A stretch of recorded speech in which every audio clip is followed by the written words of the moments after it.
사람이 사망했다는 사실은 보통 의심의 여지가 없습니다. 의사가 사망을 선언하고 공식 문서에 기록이 남고 장례 절차가 진행되면 그 사람의 삶은 거기서 끝난 것처럼 보이죠. 하지만 사망 판정을 받고 공식적으로 죽은 사람이 된 뒤에도 CCTV에 계속 찍힌 인물이 있습니다.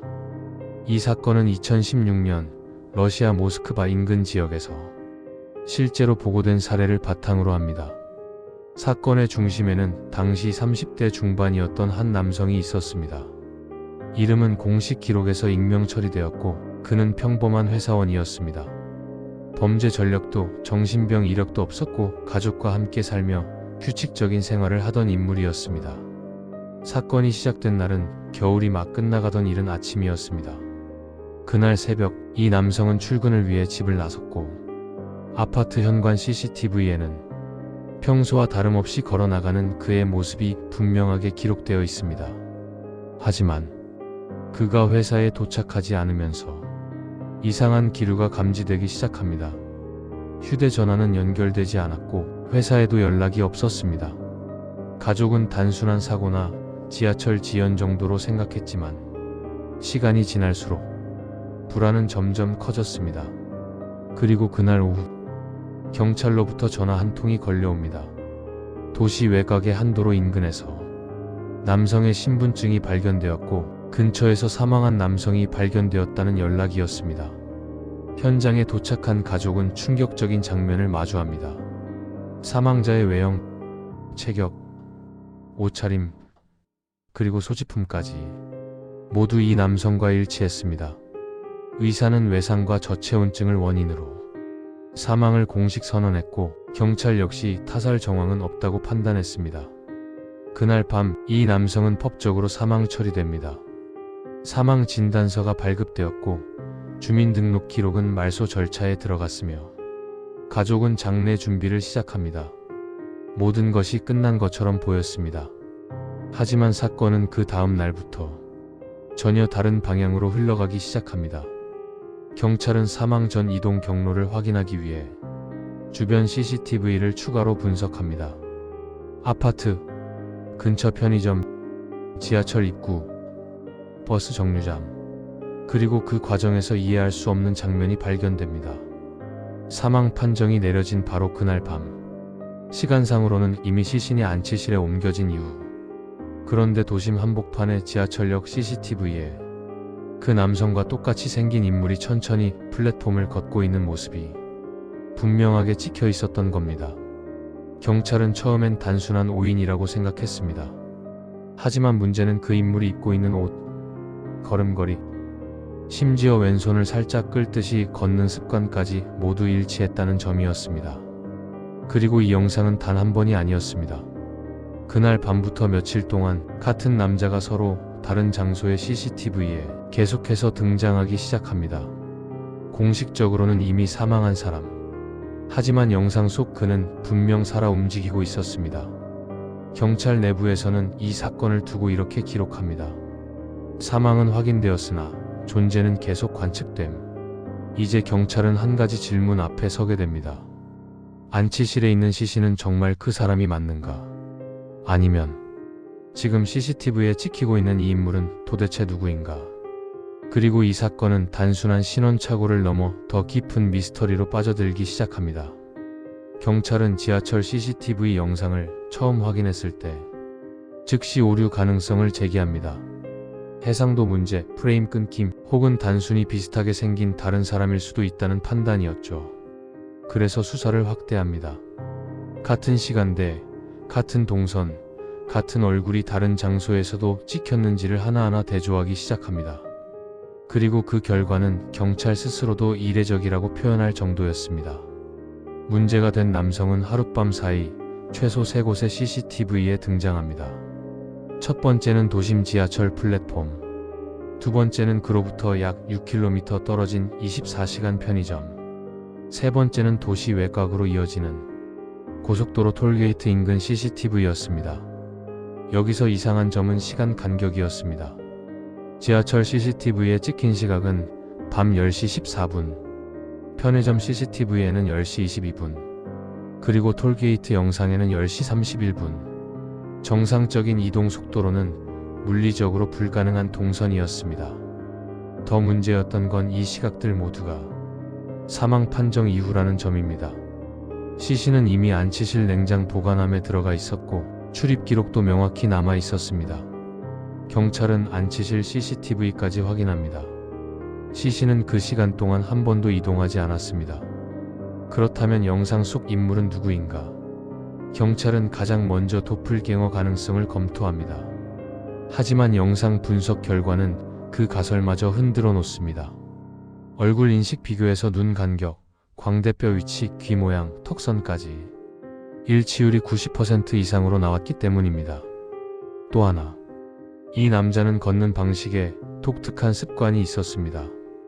왼쪽 다리를 살짝 끌듯이 걷는 보행 패턴. 이 습관은 가족과 동료들이 누구보다도 확실하게 알아볼 수 있다고 증언한 특징이었습니다. 그리고 CCTV 속 인물 역시 같은 방식으로 걷고 있었습니다. 경찰 내부 보고서에는 이렇게 기록되어 있습니다. 외형, 보행 습관, 체형, 의복 모두 실종자와 동일. 단 시간상 존재 불가. 이쯤 되자 수사는 단순한 신원 확인을 넘어 기록 자체를 의심하는 단계로 넘어갑니다. 사망 판정이 잘못된 것인가? 시신이 다른 사람인가? 아니면 CCTV 영상의 시간이 조작되었거나 왜곡된 것인가? 그래서 경찰은 모든 영상의 시간 서버를 점검합니다. 놀랍게도 오류는 발견되지 않습니다. 각 CCTV는 서로 다른 관리 주체를 사용하고 있었고 시간 오차는 최대 2초 이내. 조작 가능성은 사실상 배제됩니다. 이제 남은 선택지는 단 두 가지였습니다.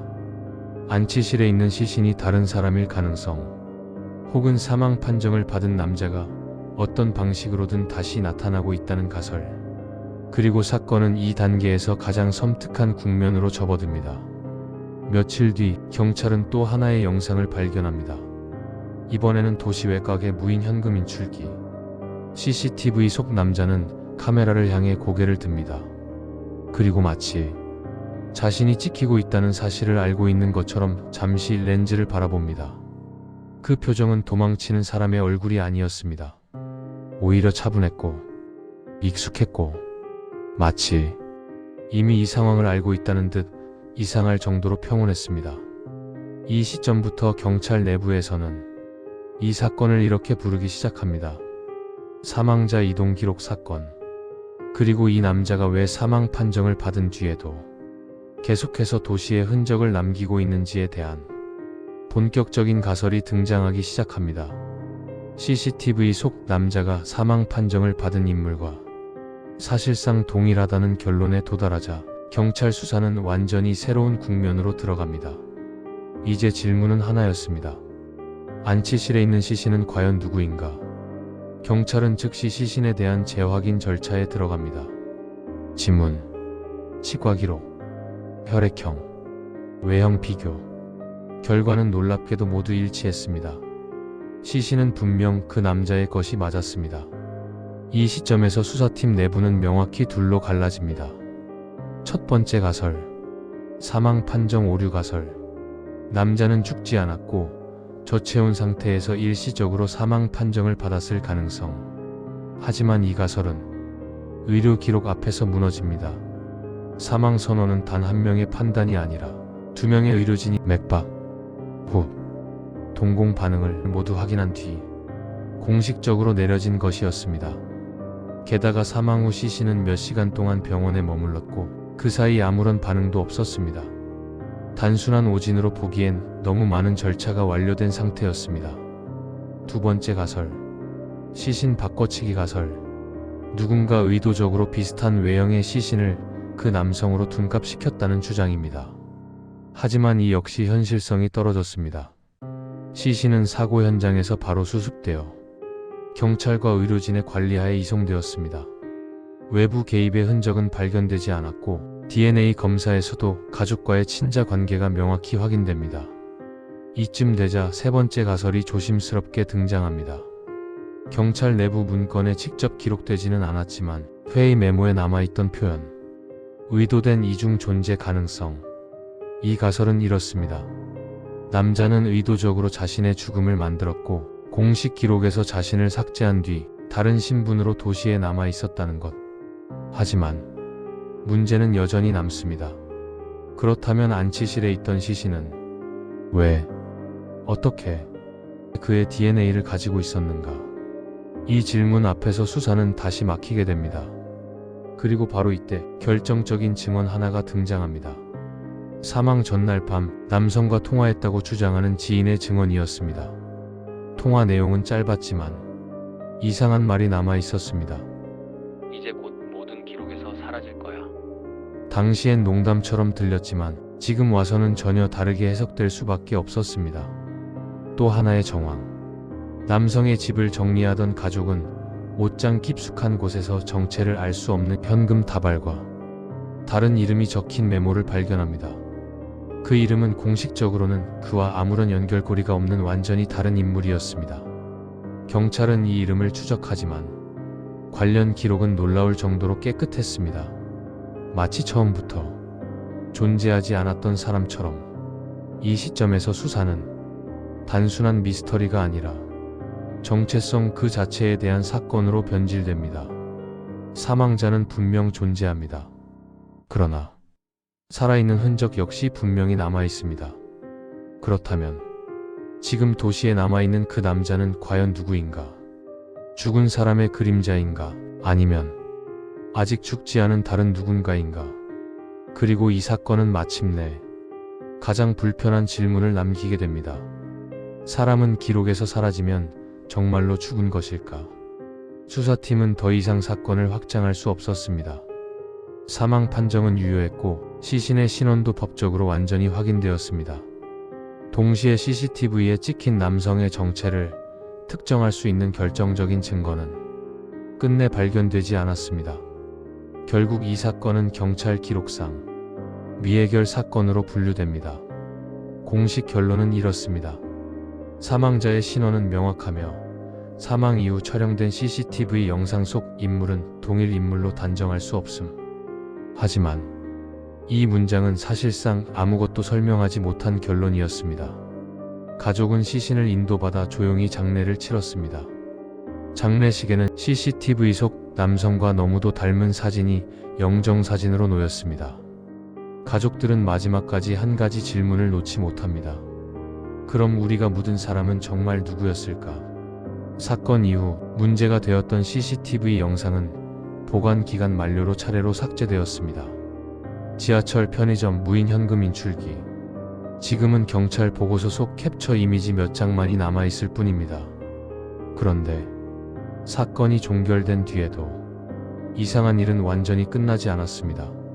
사망자의 이름으로 된 휴대전화 번호가 몇 달 동안 비활성화되지 않았고 간헐적으로 기지국 신호가 감지됐다는 기록이 남아 있습니다. 통화나 메시지는 없었습니다. 그저 전원이 켜졌다 꺼지는 것 같은 이상한 흔적뿐이었습니다. 또 하나, 사망자의 주민 기록은 말소되었지만 도시 일부 시스템에서는 그의 이름이 계속해서 자동 입력 목록에 남아 있었습니다. 마치 완전히 지워지지 않은 데이터의 잔상처럼 말이죠. 수사에 참여했던 한 경찰은 훗날 익명 인터뷰에서 이렇게 말합니다. 그 사건은 누군가 살아있다는 증거가 아니라 우리가 죽었다고 확신하는 기준이 얼마나 허술한지를 보여줬다. 이 사건은 언론에서 짧게 보도된 뒤 빠르게 잊혀졌습니다. 괴담으로 소비되기엔 너무 현실적이었고 사건으로 규정하기엔 설명할 수 없는 부분이 너무 많았기 때문입니다. 하지만 기록은 남아 있습니다. 사망 판정 이후에도 도시 곳곳에 남아있던 그 남자의 모습. 서로 다른 장소, 불가능한 시간 간격, 그리고 아무도 설명하지 못한 존재. 이 사건은 우리에게 한 가지 질문을 던집니다. 사람은 몸이 사라지면 죽는 걸까? 아니면 기록에서 지워질 때 비로소 사라지는 걸까? 어쩌면 그 남자는 죽었다기보다 우리가 아는 방식으로는 더 이상 존재하지 않게 된 것일지도 모릅니다. 그리고 지금 이 순간에도 어딘가의 CCTV 화면 속에는 이미 사망 처리된 누군가가 아무 일 없다는 듯 도시를 걷고 있을지도 모릅니다. 우리는 그저 아직 확인하지 못했을 뿐입니다.